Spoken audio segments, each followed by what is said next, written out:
Golden State Media Concepts Baseball Podcast. We cover everything Major League from spring training to the World Series. We've got your favorite club covered from New York to Boston to LA. This is the Golden State Media Concepts Baseball Podcast.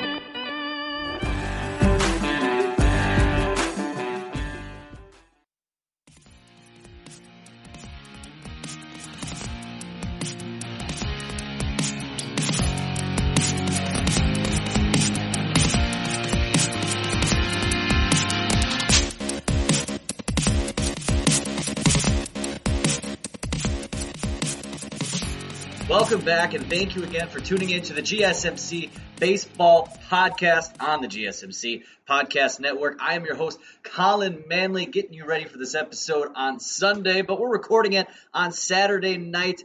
Yeah, that's August 29th, and we got a lot of great things that we need to talk about with you, getting you your MLB fix. So we got some news and noise, trade news, actually, because that trade deadline is just right around the corner. We're going to get you updated on some call-up news. We had a huge prospect come up that we've been waiting for, along with some injury updates around the league. We're also going to dive into some of our mid-season award winners. We're going to look at the American League, National League, and we're going to pick winners for all of the major award prizes, such as Manager of the Year, Cy Young, MVPs, and more. And then lastly, we are going to dive into the article from MLB.com where they picked their 2020 All-Star team, at least their starters. They had some reserves as well, but I want to dive into their starters and talk about what we agree and what I think should be changed. So, going to be a very, very fun show.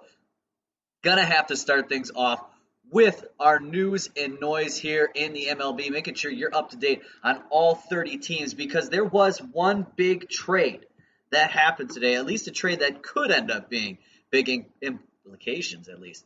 The San Diego Padres have acquired reliever Trevor Rosenthal from the Kansas City Royals, announced Saturday. Might be the best reliever on the market, headed to San Diego for the Padres, who they need bullpen help as they have had some injuries to deal with and a lot of issues on their own. So Rosenthal really kind of getting his career going again is going to send himself to a pretty great spot. Padres manager Jace Tingler had said, we're excited to have him in. A lot of history of experience at the back end of bullpens and closing games. Having a great year in Kansas City. Rosenthal, he is 30 years old, has a 3.29 ERA with 7 saves and 21 strikeouts in 13 2/3 innings over 14 appearances so far this season. He's fared especially well against left-handed batters, striking out 16 of the 32 that he has faced and allowing just 3 hits and a .148 slugging percentage. Bullpen for the San Diego, like we said, needed some help.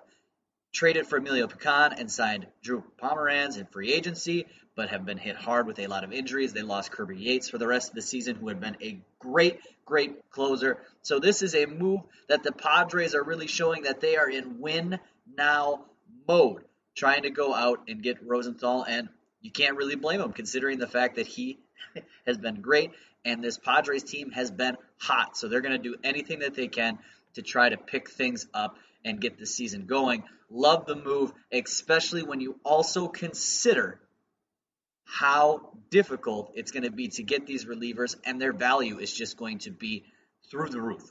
Now, in return, the Kansas City Royals are getting outfield prospect Edward Olivares and a player to be named if the deal, which is pending some physicals, is completed as expected. And there's a lot of things that are going to be interesting when it comes to trades. It's going to be harder for teams to trade players that are not on the active rosters right now. So you might see, if any trades happen, a lot of players to be named being thrown in to the deal. So big move there for the Padres. I'm sure plenty more will be coming. Even after you listen to this on Sunday, there's probably going to be some more posted. Going to be interesting to see as we head into that trade deadline on Monday. Some other big news when it comes to roster moves. Well, the Dodgers are going to call up their top prospect, Gavin Lux, to be a part of second base. This is a move we have been waiting for because we thought Lux was going to be on the roster opening day, and that ended up not happening. He's expected to be in the starting lineup on Saturday and Sunday against the Texas Rangers. Will start against right-handers moving forward. The Dodgers can use the right-handed hitting Chris Taylor or Kiki Hernandez against lefties, so they really are planning potentially for a platoon. Now, the Dodgers managers, Dave Roberts, had said, we see him as an everyday guy going forward, but we've got some other good players as well, so it's going to be interesting how they move. And Lux may come in and just firmly grab that position because a lot of people have been excited about the potential he has. Lux was the second highest rated prospect by ESPN in March. He had batted .240 after being called up as an everyday player in September of last season, and then went 2 for 9 in the postseason. But the 22-year-old spent most of the first 5 weeks of this season working out at the alternate site for the Dodgers because the team wanted him to get a better handle on his hitting mechanics. So exciting news to see, especially considering the rookie class this year across the MLB has been great, but a little bit more watered down in the National League. So you're excited to see a guy like Lux being brought up to be a part of everything. We'll see what ends up happening for the promising second baseman for the Dodgers. And then next up, well, we got a lot of news when it comes to baseball injuries. Unfortunately, you hate to see it happen, and the New York Yankees are ones that have a lot going on. They had recently activated DJ LeMahieu, who had a left thumb sprain from the injured list on Saturday, but they may not have Aaron Judge in the lineup again until the final week of the regular season. Judge sustained a re-injury to a muscle of his right calf on Wednesday at Atlanta and has been told to expect his rehab to take twice as long as his first stint on the IL, which cost the outfielder around 2 weeks. So we could see him gone for potentially a month.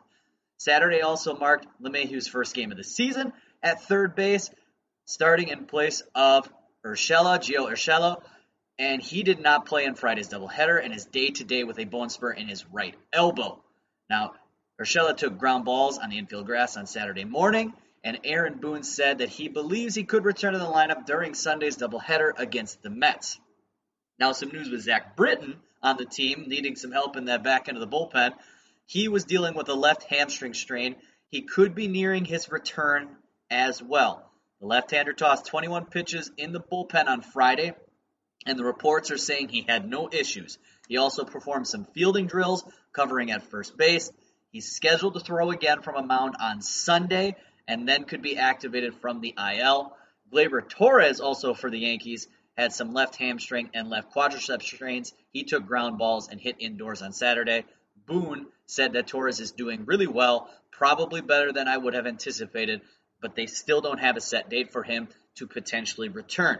Chicago Cubs infielder Chris Bryant on Saturday was noted that Bryant was on the 10-day IL list. Cubs manager David Ross was back at Wrigley Field saying that he had a lighter workout, which would include taking some more swings.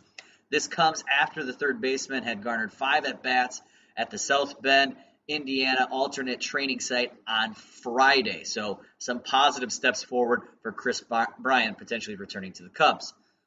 More news for the Los Angeles Dodgers. Justin Turner, he had to exit a 6-2 loss to the Rangers on Friday after sustaining a left hamstring injury while stealing second base in the 7th inning.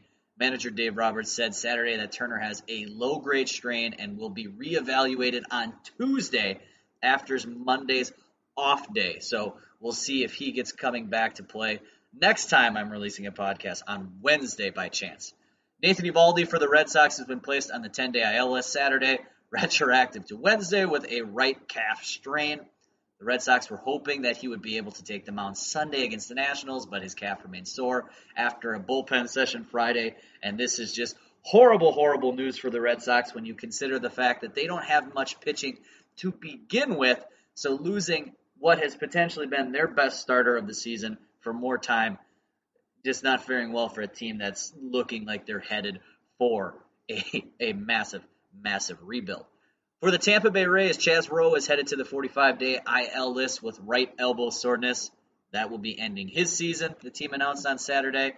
Tampa Bay had also placed Ryan Yarbrough with some left groin tightness and Mike Zunino, left oblique strain, on the 10-day IL, and announced that reliever Jalen Beeks will undergo Tommy John surgery next Wednesday. So one of the best teams in baseball, in the Tampa Bay Rays, having quite a bit of injury news coming their way They will be another interesting team to watch at the trade deadline with all this happening, especially considering the fact that they have one of the deepest farm systems in baseball. So definitely keep your eye on the Tampa Bay Rays.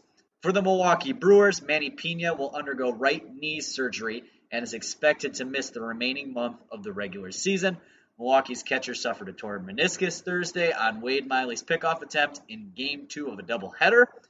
Pena, who has been one of the few players performing at the plate for Milwaukee, is hoping the club reaches the postseason so he can contribute and come back in October. For the time being, they called up Jacob Nottingham, who actually had a home run for the Brewers last night, getting the start. So we'll see if he gets some more playing time. Also see if Navarez for them can pick up his play a little bit in the absence that Pena will be leaving. For the Houston Astros, Yordan Alvarez had some issues when the Astros announced Friday that he will undergo arthroscopic surgery on both knees Wednesday in Houston. He had a slight tear of the patellar tendon in his right knee, and a routine cleanup was performed in his left knee. He's expected to make a full recovery and be ready to go for spring training next year. So a little bit of a bummer for the Astros, considering the reigning Rookie of the Year in the American League missed a lot of summer camp and then the first 3 weeks of this season with a positive COVID-19 test. In his return, he actually smashed a 3-run homer in his first at-bat, but then was scratched from the lineup not too much longer after that. So we will not be able to see Alvarez at least for the rest of the 2020 season. The Toronto Blue Jays had Jordan Romano had to leave after a 5-4 victory on the Orioles Friday. Problems with a right middle finger injury after surrendering a game-tying home run in the 8th inning. He was placed on the 10-day IL list Saturday, and the team is awaiting the results of an MRI exam on his finger. For the Pittsburgh Pirates, the Pirates placed both Collin Moran and Keon Keala on the 10-day IL list prior to Thursday's doubleheader against the Cardinals at PNC Park.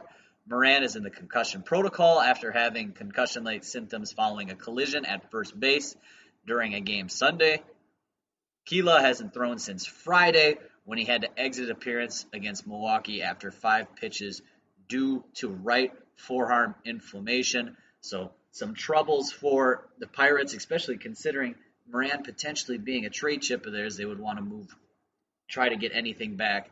We'll have to see what happens with them so far. Moran has also been Pittsburgh's most productive hitter so far this season, slugging .531 with 6 home runs. So most of their offensive production they've been lacking all season. You hate to see one of their best players be gone from the lineup for a little bit. Evan White, the Mariners' number 5 prospect per MLB Pipeline, had to exit the first game of Seattle's doubleheader against the Padres at Petco Park following a second inning at bat due to right shoulder discomfort. Though he's only batting .167 overall this season, he has been strong defensively for the team and had been hot at the plate leading up to his injury, hitting .310 with 4 homers and 3 doubles over his previous 10 games. Tough to see for the Mariners, considering they're going to probably start playing a lot of young players and prospects along with like Kyle Lewis and what the team has. You don't want to see these prospects go down when they're in a rebuild so far this season.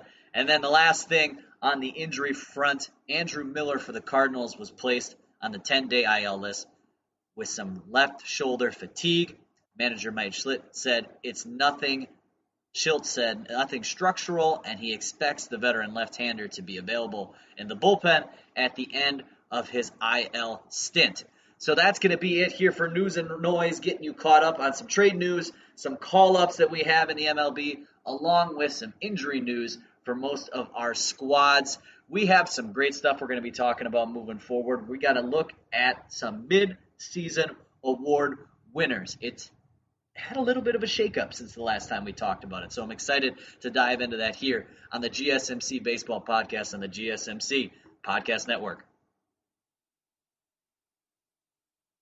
This is your ultimate stop for everything sports. The Golden State Media Concepts Sports Podcast. Should I say more? From the NFL, MLB, the NBA to MMA, it's all in here. The Golden State Media Concepts Sports Podcast. Listen now.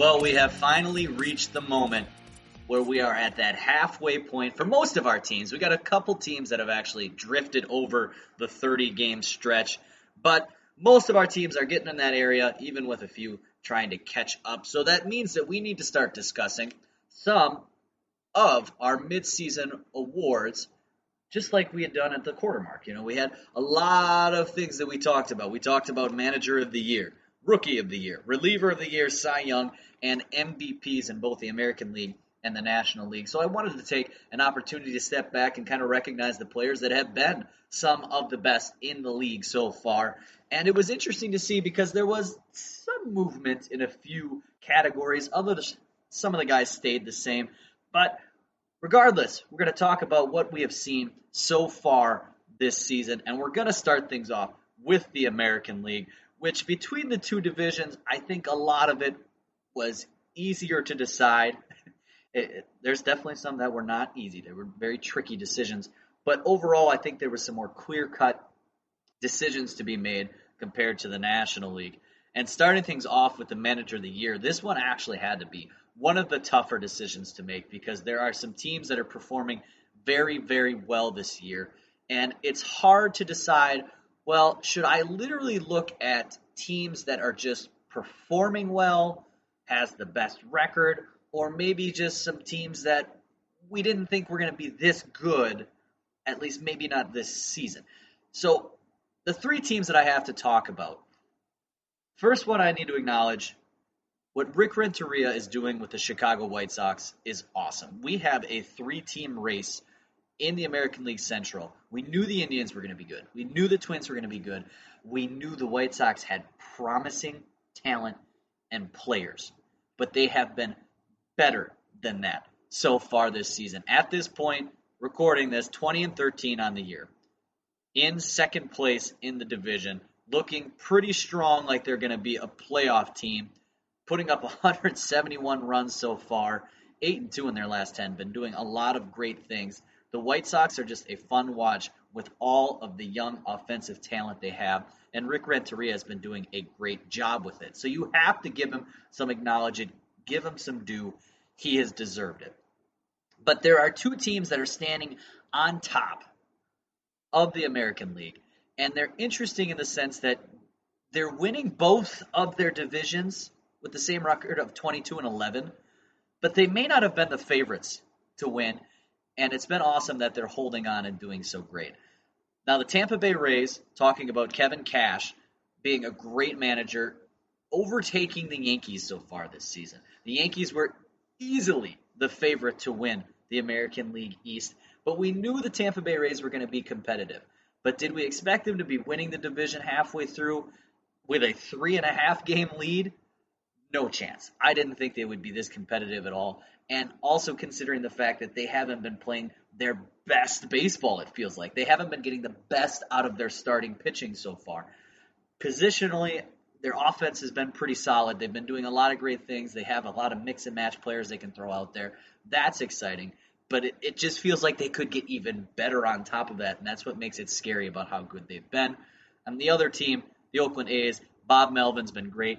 He was great at the quarter mark. They are still 22-11 and rolling in the American League West, also having a 3.5-game lead over what was probably the favored Houston Astros, doing some great things there in Oakland. Gonna have to, I think, split this award again. It's too hard to pick between the two. They're both nice decisions to go with, considering the fact that they may not have been the favorites to win. But since they're both on top of the National League right now, I think I have to split it between the two of them, as hard as it is to say. The next award that we need to talk about was going to be the American League Rookie of the Year. And this is loaded when it comes to the American League. There's a lot of great options. And one thing that I need to bring up about this award that I think is difficult is it's hard to pick a pitcher to win this when they're not flat out dominant. And I have to say that on the front end, considering the fact that there are two pitchers that have been pretty darn good in the American League, and I need to start off with mentioning both of them. First off, Jesus Luzardo for Oakland has been as good as advertised. Awesome player. 3.74 ERA. Yeah, would you like that to come down a little bit? But he's been great. 2-1 on the year, 5 quality starts in his 7 games that he's been, 5 games started so far, and he started the season actually coming out of the bullpen for Oakland, doing some great things. 34 strikeouts and 33 2/3 innings. Been a strong player for them this year and a big part of why they've been a really great team so far. And then another pitcher who's just been awesome that I don't know if we expected this as much in Randy Dobnak for the Minnesota Twins. The guy is 5-2 with a 3.12 ERA over 34 2/3 innings pitched. He doesn't strike you out. He doesn't do that. Only 17 strikeouts to 9 walks on the season, but he just finds ways to get you out, period, and has given 7 good starts for the Twins, a team that has such great offense. And if you're going to go out there as a pitcher and just get people out, period, that offense is going to back you up, and you're going to have some great stats because of it. So Randy Dobnak and Jesus Luzardo, got to give them both a shout-out because they've been a very strong pitching duo so far this season. But when it comes to position players, we have a few that we do need to mention. Luis Robert for the Chicago White Sox was a strong contender for this at the beginning of the year. As his numbers dipped a little bit, yeah, but his numbers are still pretty darn great as he's batting .292 on the season, on-base percentage of .336, slugging at .566. Awesome numbers, 8 home runs, 19 RBIs. You love to see that from a player, especially on the up-and-up, strong center fielder for the Chicago White Sox. Another name that I have to bring up just because of the fact he has played less games but has been pretty promising so far in his early stint for the Kansas City Royals is Ryan McBroom. 24 games, so about 10 games behind a lot of other teams, but he's batting .327, .362 on base. OPS is 1.017. 5 home runs, 9 RBIs. It's a player to watch moving forward. I think we could be talking about him a little bit more at the end of the season. Kansas City getting a good opportunity to throw him in there and let him play as they're in kind of a rebuild mode. But I think Rookie of the Year for the American League at the midway point is pretty easy. It's still got to be Kyle Lewis. Dominant numbers. 121 at-bats, 42 hits. He's batting .347, on-base percentage .437. The dude has been just a shining star for Seattle when they don't have much going their way trying to get wins and everything, but they got to be happy. They got a piece to build around here in Kyle Lewis, who has just been great start to finish. I think he's the very easy pick to have as the Rookie of the Year at our midway point in the American League. Next up, we have Reliever of the Year. Yeah, I love talking about this just because of the fact that these guys ending games are very important, and having them do great things helps teams look strong at the end of the season. There really are 3 names I looked at right away that have been doing some great stuff for their teams, but one I think walks away with it. You got to mention Zach Britton. He was my dude at the quarter mark who had been great. He's got 8 saves, 2 ERA, 9 innings pitched. He's been pretty solid. He's been banged up a little bit as of recent, but still is closing up games for the Yankees. I also want to bring up Alex Colome for the White Sox, .79 ERA over 11 1/3 innings pitched, a whip of .88. He has been great. Only 6 saves for the team, not as many save opportunities as other pitchers, but our best guy might be one of the best relievers in baseball right now, has helped Oakland get to their strong start in the league. Has to be Liam Hendriks. He's been in 16 games, 16 1/3 innings pitched, 10 saves total per 9 innings. He's striking out almost 13 guys. He's been very hard to hit, and a .67 whip on the mound. He has been a great closer for a team that has been doing great things so far in the season. So Liam Hendriks being our mid-season reliever of the year in the American League. Next up, we got to talk about the Cy Young. And I have to say, this one feels like a 2-man race, but there's a third name that when I started digging and looking at the numbers, I was just like, wow, he's been this good? Like it was almost a little surprising to me. I didn't expect to see it. And Kenta Maeda just needs to be shouted out a little bit here. For the Minnesota Twins so far this season, the 32-year-old is 4-0 on the season. 2.21 ERA. 40 strikeouts, .71 whip. Pretty solid numbers. Okay, that's 10th in the league at ERA. Being just a great pitcher for a Twins team that has been quite strong so far this season. Hits only given up 19 on the year. I was just pleasantly surprised looking at all the pitcher's numbers, and he just popped up on a lot of different categories where just having a strong season. So you had to give him a little bit of his due.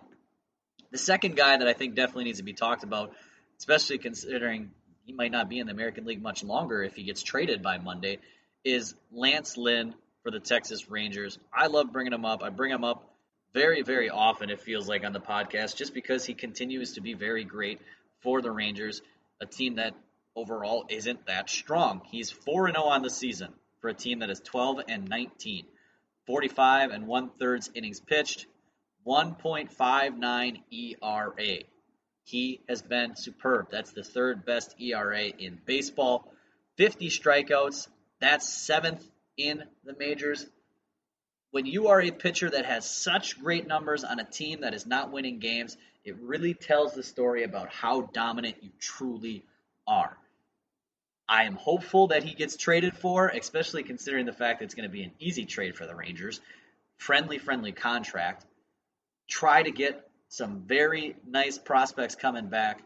Lance Lynn having a great season for the Rangers has to get his due.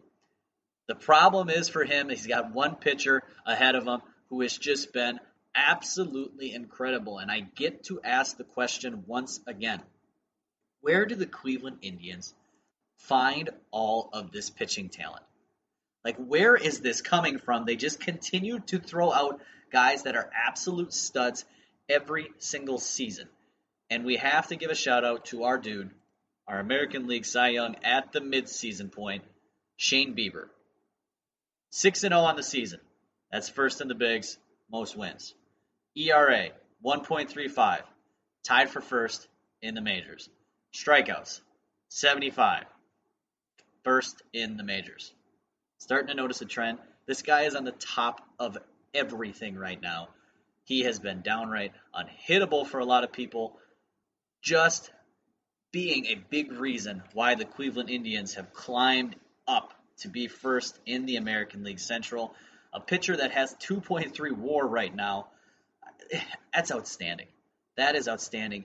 And with those 75 strikeouts, my favorite thing with him is he's only given up 9 walks so far this season. He hasn't even hit double-digit walks, only giving up 7 runs on the year.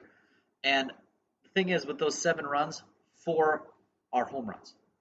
I mean, 4 of them are home runs. Incredible what we're seeing out of Shane Bieber. Running away, I think, with the American League Cy Young. Just a great player so far. And with a team that's battling its own issues, considering everything that's gone on with some players off the field, he continues to just thrive and be a great player. So, easy decision, Shane Bieber being the Cy Young in the American League at the midseason point. Now, American League MVP. This one got to be quite a bit of fun as well. Mainly because I want to see it again. I brought this up at the midseason point. I want to start with pointing out Nelson Cruz. 40 years old, not slowed by anything. He has been flat out great. Batting .325, slugging .692. Wow, 13 home runs, 29 RBIs. Big reason that the Twins offense is that good. Will we see MVP votes go to designated hitters? It's just kind of some stigma that people just don't vote for designated hitters because they're not playing the field as much. Therefore, they can't be a most valuable player. He has a case this year if he can continue this pace on, batting over that 300 mark, having a boatload of home runs. He's going to be in the conversation. It's going to break down to how voters feel. So I didn't have him as my winner, but he deserves to be recognized and deserves to be on a lot of ballots so far this season, for sure. A player that wasn't too strong to start the year, but has turned out to making himself quite worth the fat contract that he signed. We need to bring up Anthony Rendon for the Angels. Now, it's unfortunate that the Angels are not a very strong team so far this year, but that is not at the fault of Anthony Rendon, whose numbers have climbed back up to be just outstanding for the team so far. And especially considering that Mike Trout is starting to slump a little bit, they need to get anything going that they can. Rendon in 101 at-bats, 31 hits, 6 home runs, 17 RBIs, 307 average, 435 on base percentage, wow, 525 slugging, and up to a 1.7 WAR so far on the season. Pretty great stuff for Anthony Rendon, doing what he can to help that team out. We need to just get some pitching going towards the Angels, and then we might be talking about that team just a little bit differently. So that's another player that we for sure have to mention. And then when it comes to my full-on MVP, it's a two-man race for me. And I have to bring these both up because I value what they're doing on great, great teams. The person that I'm putting in second, at least at the halfway point, and he's been a lot better too since then, is Jose Abreu for the Chicago White Sox. One of the hottest sticks right now in baseball. Abreu batting .313, 679 slugging. Awesome. 12 home runs, 30 RBIs. Been great and a big part of why the White Sox are as hot as they are right now in that hunt again for the American League Central. They are just an exciting offense. And when you talk about all the players on the White Sox, Moncado, Robert, Eloy Jimenez, they had the big acquisition of Yasmani Grandal. It almost feels like Abreu was a little bit of an afterthought. I mean, I know he was, at least in my mind. But they are just hot now, 8-2 in their last 10 games. And Abreu is a big reason why. The Chicago Cubs are probably not going to want to see Abreu for quite some time, as he came and just slugged against them. He has been awesome. So I have to bring him up, and I struggled to put him at second. I really, really did. But if there's one player that I think has just been all around great and had an amazing impact for a team that is playing just a little bit better than the White Sox right now, I had to give my American League MVP at the midseason point to Brandon Lowe. Brandon Lowe for the Tampa Bay Rays, .292 batting average, .655 slugging, 1.044 OPS. Outstanding. 10 home runs, 27 RBIs, 7 doubles on the season, 2 triples. He's been doing a lot of different things, getting on base for Tampa Bay. He's been just flat out exciting for them. And overall defensively, he hasn't been too bad for the team as well. Considering this team is one of the best in the majors, I take that into account. Now, everyone is different when they talk about their most valuable player, and I understand that. Sometimes it is flat out just the player. Who is the most valuable player alone? Let's take away every other aspect. And sometimes you can outshine your team and show that you're the best. I mean, Trout has done that many times. Last year he did it big time as well. We just saw how good he was. But I love taking into account that your great play is also a big part of why your team is so good.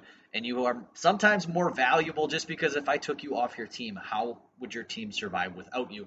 And I just think you would be such a big stick for the team to lose that it would hurt them quite a bit considering his offensive production for the Tampa Bay Rays. So got to go with Brandon Lowe for my AL MVP at the midseason mark. So manager of the year, Kevin Cash and Bob Melvin. Rookie of the year, Kyle Lewis. Reliever of the year, Liam Hendricks. Cy Young, Shane Bieber. AL MVP, Brandon Lowe at the midway point. Pretty good list in my eyes. I think those are just some very strong players. We're going to take a quick commercial break, and when we come back, we're going to break down the National League, which I thought was just a little bit tougher in some of these categories, especially picking a winner when it came to a couple two-man races. So we're going to dive into that here next on the GSMC Baseball Podcast. Tired of searching the vast jungle of podcasts? Now listen close and hear this out. There's a podcast network that covers just about everything that you've been searching. Hey! The Golden State Media Concepts Podcast Network is here. Nothing less than a podcast bliss with endless hours of podcast coverage. From news, sports, music, fashion, cooking, entertainment, fantasy, football, and so much more. So stop lurking around and go straight out to the Golden State Media Concepts Podcast Network. Guaranteed to fill that podcast itch. Whatever it may be. Visit us at www.gsmcpodcast.com. Follow us on Facebook and Twitter, and download us on iTunes, SoundCloud, and Google Play.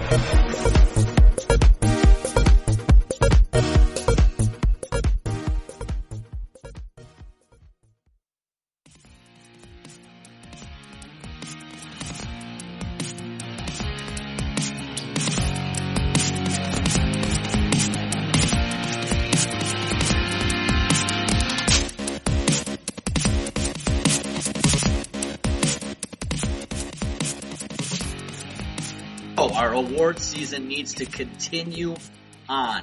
And after doing a nice dive in for the American League and going over our Manager of the Year, Rookie of the Year, Reliever of the Year, Cy Young, and MVP, it's time to take a dive into the National League as well. And I struggled with the National League for a couple reasons.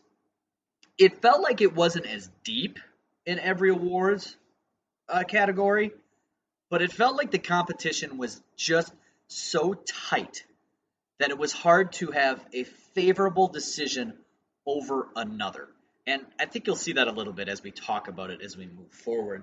And I got to dive right into it because I got to show you what I mean when I'm making all these discussions. So we're going to start things off again with the Manager of the Year. So for our National League, we have 3 candidates that I would be considering. One of them in Dave Roberts, I'm going to acknowledge right away because if you wouldn't have him on your ballot, I think it's just kind of foolish. They have the best record in baseball and the best record in the National League.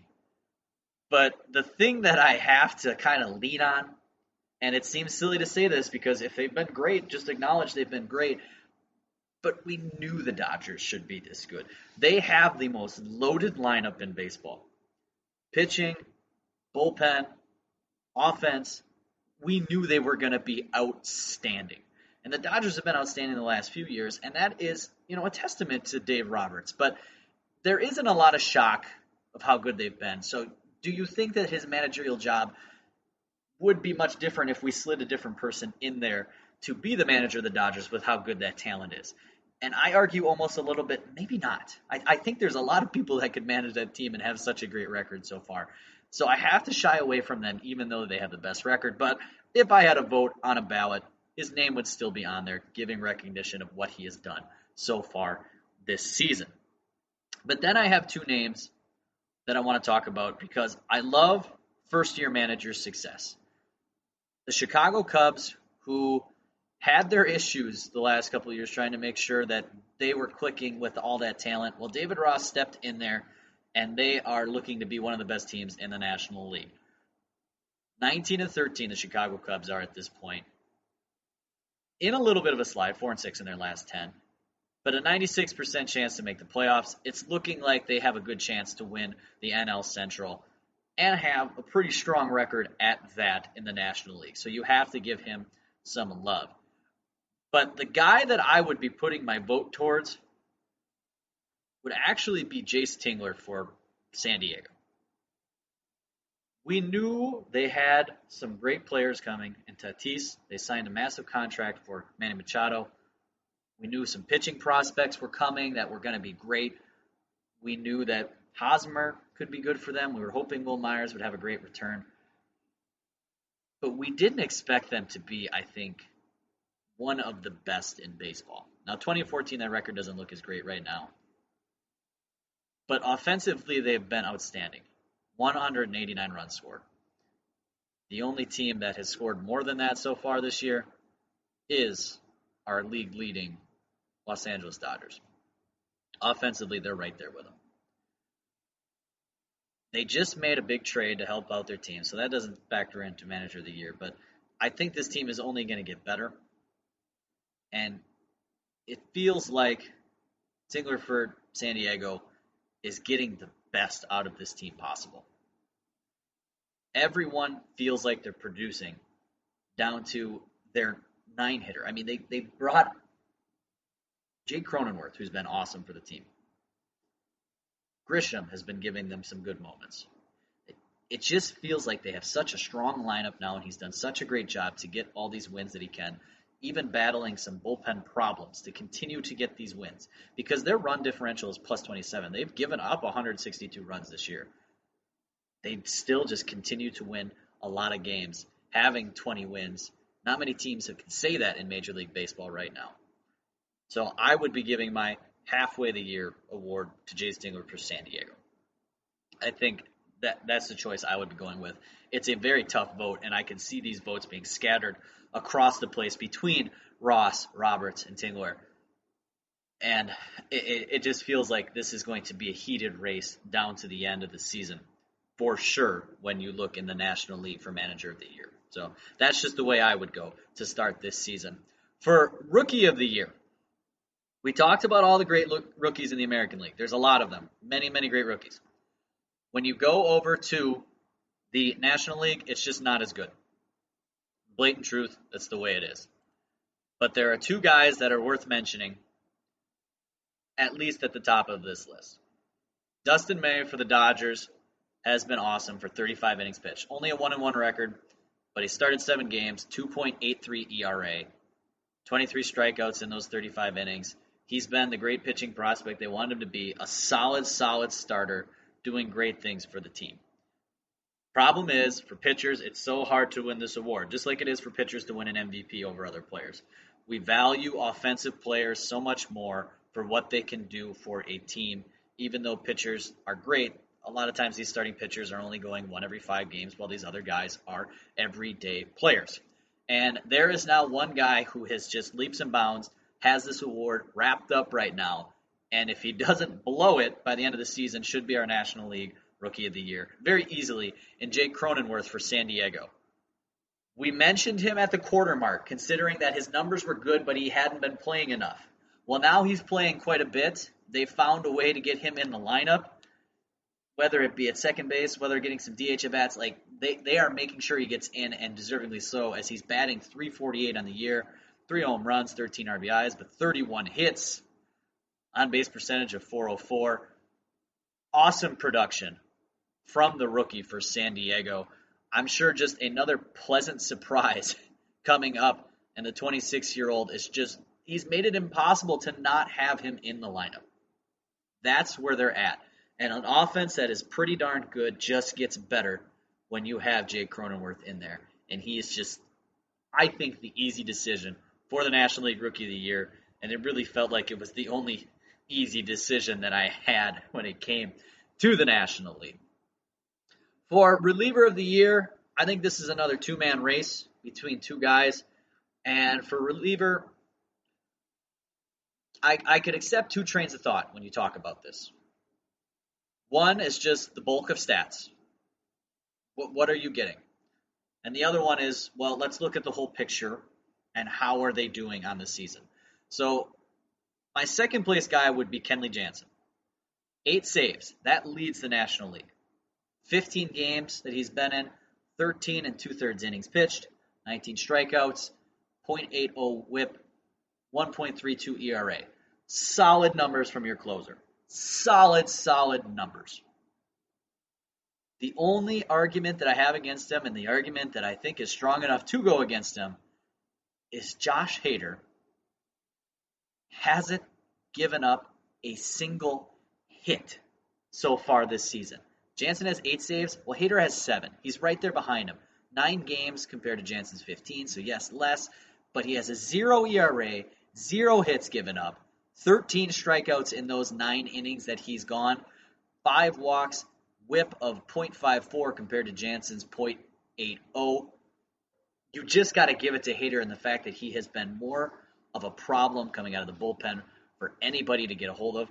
And that's because nobody has gotten a hold of him. Nobody has found a way to reach base outside of walks when it comes to Hader. And there's been concern with him because his velocity's dipped a little bit, but he's shown to have what feels like more accuracy with his pitches so far this year, and just continues to be a problem for batters. They look silly against Hader. They continue to look silly, and he is going to have to get my vote for reliever of the year at the midway point for the National League, even though Kenley Jansen also very deserving, but I think Hader is the decision at this point. National League Cy Young. This one was incredibly difficult. I have a total of 5 names down right now that I think are all very deserving candidates. They have just been outstanding. I need to start with Sonny Gray for Cincinnati. 7 games started, 5 quality starts, 1.94 ERA, 5-1 record.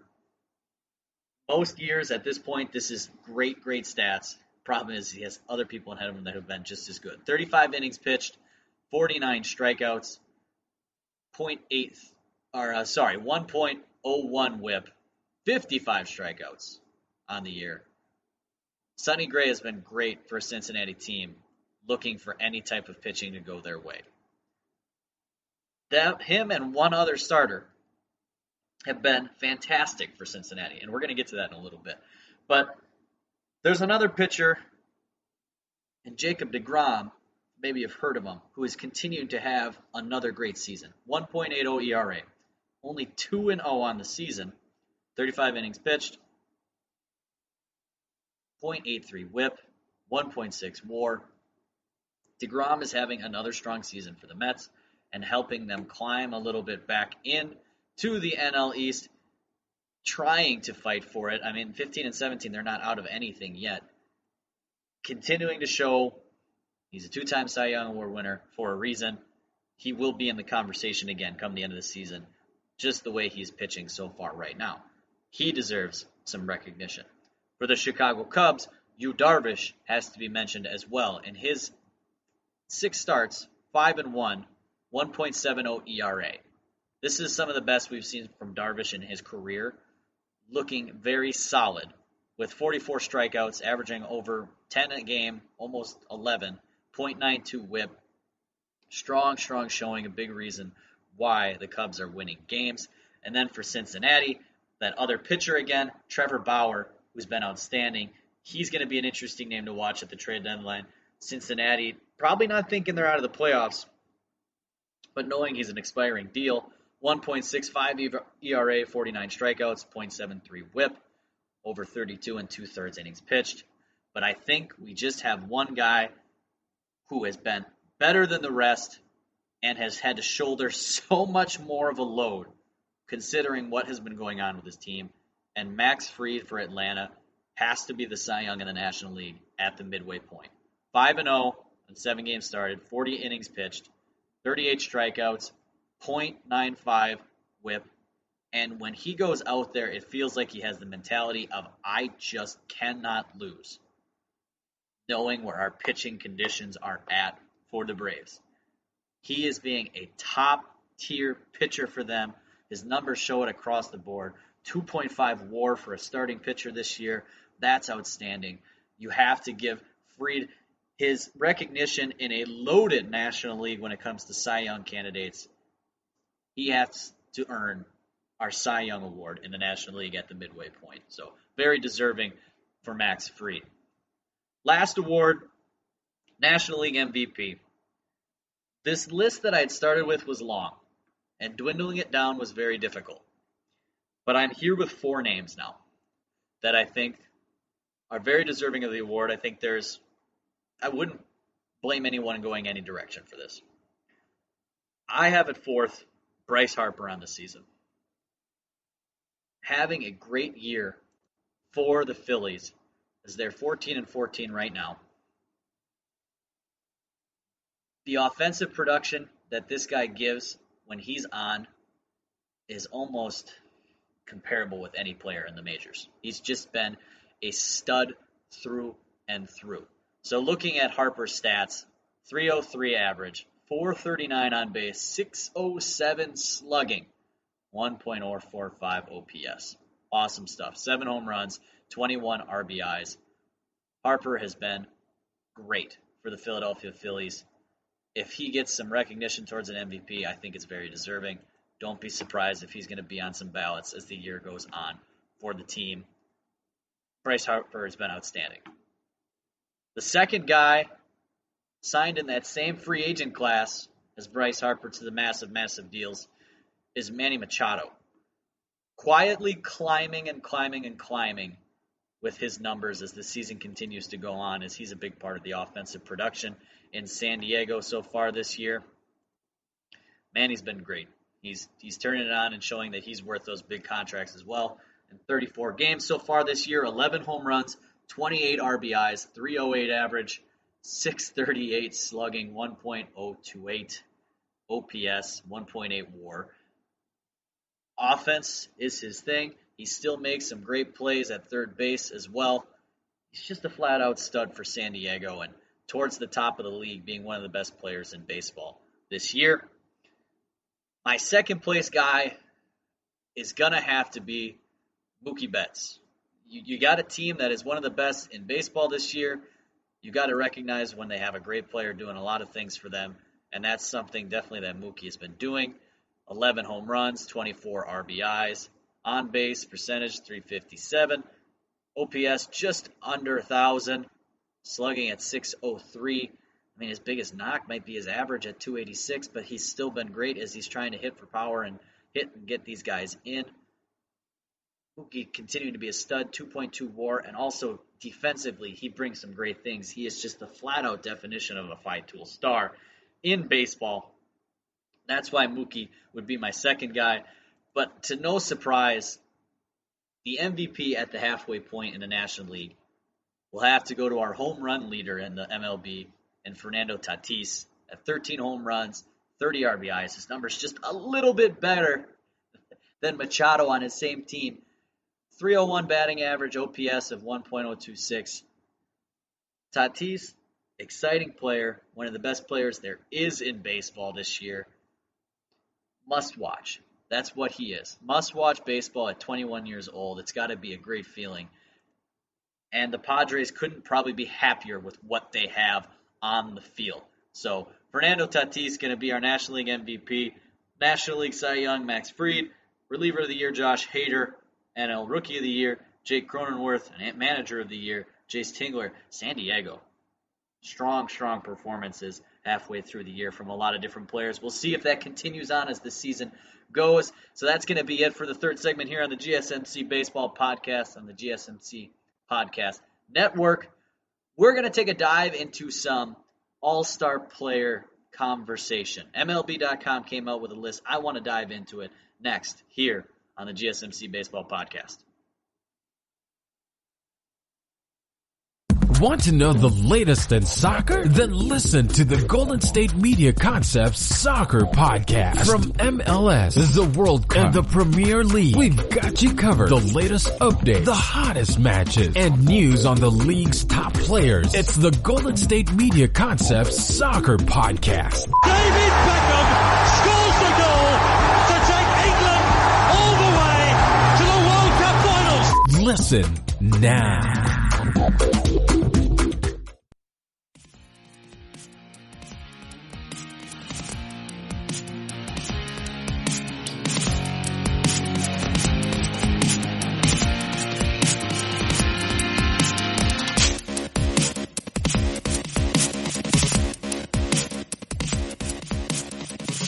Well, I would have to say I think it's about time that we have a little bit of a fun conversation out there so far in this season.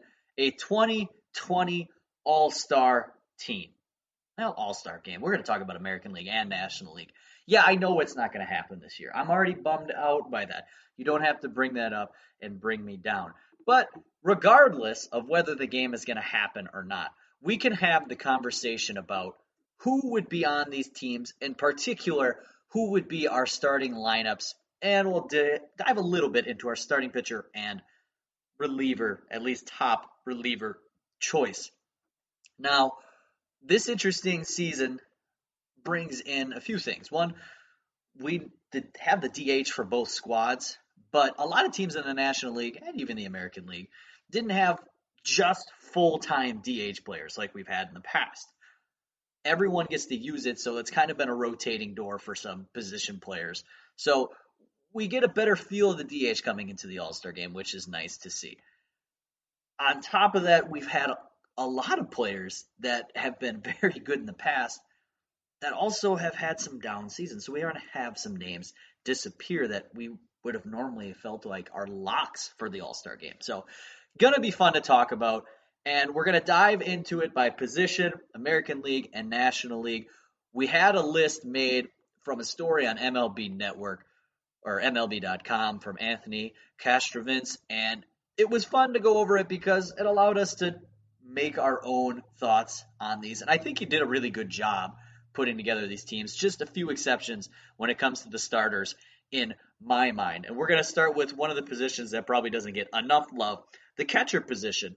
And in the American League, he had decided to put in Pedro Severino for the Baltimore Orioles, giving some love to the catcher for the Orioles because he's had a great offensive start to the season. And the Orioles have been a bit of a surprise at the start of the year.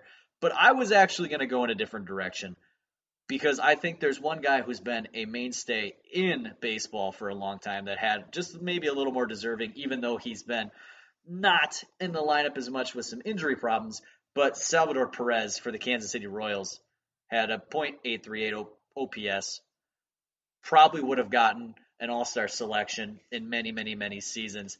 I would have had him as my vote for the starting catcher for the American League, but not a bad decision regardless. For the National League, I think this is easy because he is the best catcher in baseball probably this year. JT Realmuto for the Phillies. He is going to be a hot commodity when it comes to free agents this upcoming offseason, and it's no surprise why. He has been huge for the Phillies, and he will continue to be a big part of that team moving forward. Easy decision at the catcher spot. First base, in the story they had Luke Voit. Hey, the guy's been a slugger. He's been doing great for the Yankees, picking up some slack when Aaron Judge was out. But I have to go with my guy that I was giving love to for the AL MVP, Jose Abreu. I think has been easily the best first baseman in not just the American League, but potentially baseball so far this season with the offensive production that he has had. The guy is just swinging. Again, one of the hottest sticks in baseball. Jose Abreu's got 12 home runs, 30 RBIs, 357 on base percentage, 1.006 on base plus slugging, batting .313 batting average. I mean, he's been superb. That would be one of the changes that I have to make. And I know I told you up front that I think there's a lot of things he got right. I'm getting out my disagreements right away. Don't worry. I'm going to stick with a lot of the things that I think he has moving forward. The first baseman for the National League, I think I'm in much agreement. Freddie Freeman has been awesome for the Atlanta Braves, doing a lot of great things for them. They are holding on tight in that National League East, and a big reason is Freddie Freeman has been just solid for them. Under the radar, very much under the radar. I thought about even giving him some love when it came to MVP discussion, just because you don't realize how well he's doing, batting .306 on the year, 5 home runs, 19 RBIs. Great player. I think he would be our starting first baseman for the National League. Second base, my AL MVP, Brandon Lowe, has to be starting in for the American League at second base. If it was anybody else, I would be throwing fits. It just cannot happen. We talked about his stats when it came to the MVP discussion. Batting .292, 10 home runs, 27 RBIs. He has been a big reason why the Tampa Bay Rays are on top of the American League right now. So give him his love that is well deserved. For the National League, I love the decision that was made in this story. Not an everyday second baseman, but he's an infielder, and we want to give him just the start. Let's do it. Donovan Solano. Why not? He has been amazing for the San Francisco Giants, even though they aren't one of the best teams.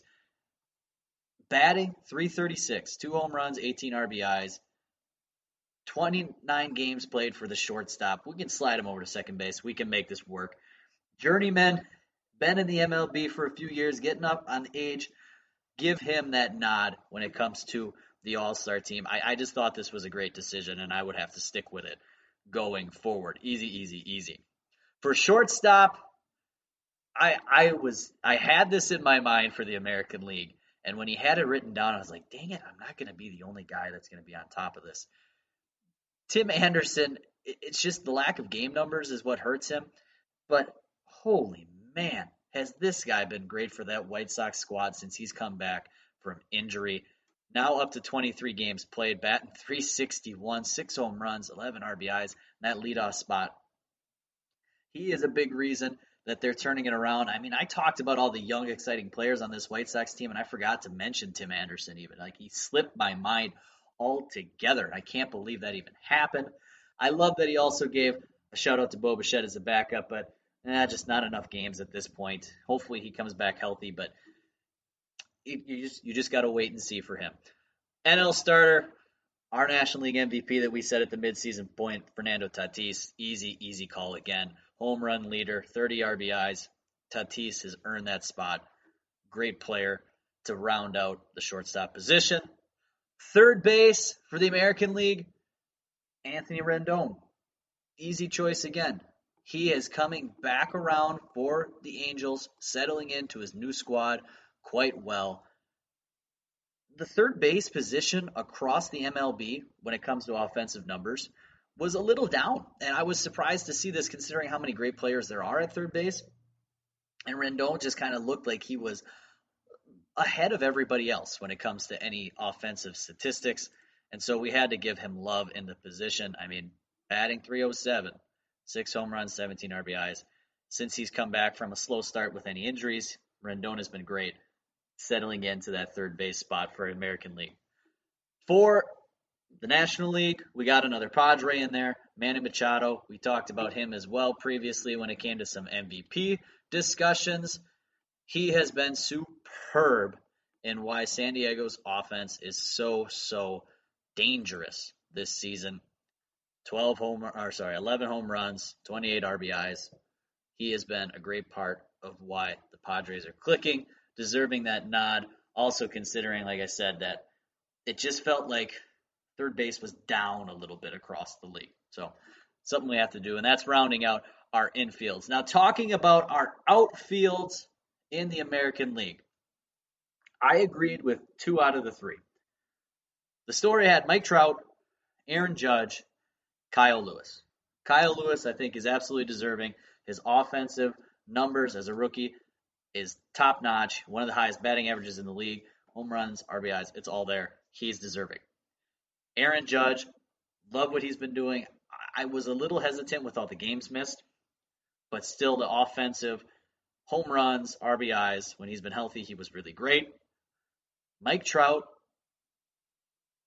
I think I would pull him out of my starting lineup. And it's just because that batting average is dipping, even though he had that hot stretch when he came back after the birth of his son.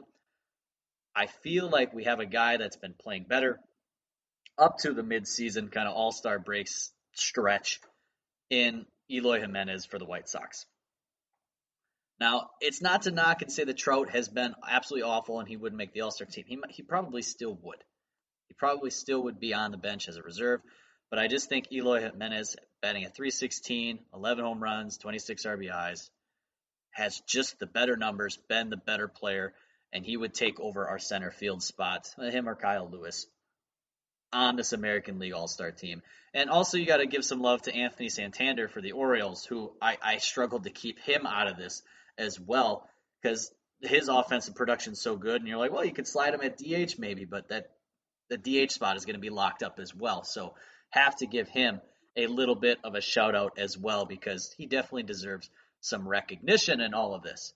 For the National League, their outfield, I thought this one was pretty obvious as well. Mookie Betts, Bryce Harper, and also Mike Yastrzemski. Yeah, 2 Giants making this starting lineup, and it seems silly to say considering that the team just isn't as good, even though, 15 and 19, they're not awful.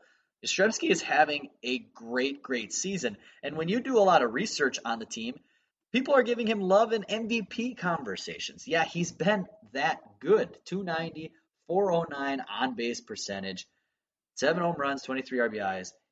He's been awesome for this Giants team. It's another player to watch when it comes to the trade deadline season. Definitely have to think about it. Also, I struggled. I didn't want to take Yastrzemski out of there. I'm okay with those three guys.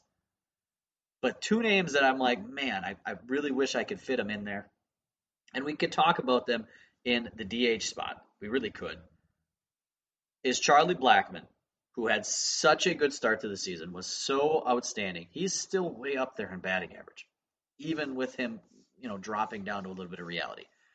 But also Juan Soto, whose numbers are incredibly, incredibly high in the National League. And he came back late to the start of the season as well. But since he's been here, he's been mashing the ball for the Nationals, a team that is just kind of lacking a lot of offensive production. Juan Soto, in 21 games played, 9 home runs, 20 RBIs, batting .368. He's been superb, and he would make an all-star team regardless. It was hard keeping him out of the National League outfield, but we'll also have him in the discussion for DH. So just some guys that would have to be brought up. Now, DH for the American League I think is too easy. It's going to be Nelson Cruz. This guy's going to be in MVP talks. Average, home run, RBIs, he's giving it all to you. Head above all other DHs in the American League. I don't think it's a close conversation. Sorry about it. I just think this one was way too easy. Just case closed. For the National League, like I said, Juan Soto could be brought into this. Charlie Blackmon could be brought into this. But we also have Jesse Winker for the Cincinnati Reds, who, under the radar as well, has been superb for the Reds. And he just doesn't get a lot of love. But 330 batting average, 9 home runs, 15 RBIs. So he's not bringing in a lot of runs with those 9 home runs, but on-base percentage 445, OPS at 1.138. This guy has been awesome. Awesome. Winker just struggled a little bit to start the year, but ever since then he's been hitting everything, just everything. So got to give him his shout out. This National League, it was tough to put this lineup together, I think. Very, very brutal. While the American League, it had some things I would change, but I think it was just an easier decisions to make. Starting pitching, Shane Bieber, top guy to go for the American League. Not even hard to talk about. He was our American League Cy Young halfway through the year. Easy decision. Lance Lynn, you could give some consideration, but it's got to be Bieber all the way, as he is leading in so many statistical categories. Now, the story had Jacob deGrom going. I would lean Max Fried, but this is similar to when we had the conversation about the National League Cy Young. There's about 5 names that I would be fine if you went with them. If you went with Sonny Gray, Yu Darvish, Trevor Bauer, deGrom, fine. My decision, I would lean Max Fried if it had to go any way or direction. And then relievers, it would be the same as our Reliever of the Year award winners. Liam Hendricks for the A's in the American League, Josh Hader in the National League for the Brewers. It seems kind of silly to say a starter as they're a reliever, but if it got to the end of the game and they needed to shut the door down, we know what guys would be there. We know what the choices would be for both leagues, and I don't think it would be too hard of a decision to make. So that's just kind of a look at a fun story. It was on MLB.com. It was a great read. They have so many great things to look at throughout this season. I love checking in on that just about every day. Fun stuff. And I'm going to miss having an all-star game. It's going to be very sad, but we're going to chug along because even without the all-star game, this final month of the season is going to get pretty dang exciting, and I am looking forward to that. So that's going to be it here on the GSMC Baseball Podcast. I'm your host, Collin Manley, on the GSMC Podcast Network. I have to thank you again for listening. It means so much when you download, do anything to help us out. If you could, please leave a nice comment, something you love to hear, maybe something you want to have discussed on a future podcast. Maybe you have disagreements in what you would want for award winners or who would be starting in your all-star game. I love to hear about all that stuff. So make sure to leave that in a comment. That would be greatly appreciated. We look forward to checking in with you later on the MLB season here on the GSMC Baseball Podcast. You've been listening to the Golden State Media Concepts Baseball Podcast, part of the Golden State Media Concepts Podcast Network. You can find this show and others like it at www.gsmcpodcast.com. Download our podcast on iTunes, Stitcher, SoundCloud, and Google Play. Just type in GSMC to find all the shows from the Golden State Media Concepts Podcast Network, from movies to music, from sports to entertainment, and even weird news. You can also follow us on Twitter and on Facebook. Thank you, and we hope you have enjoyed today's program.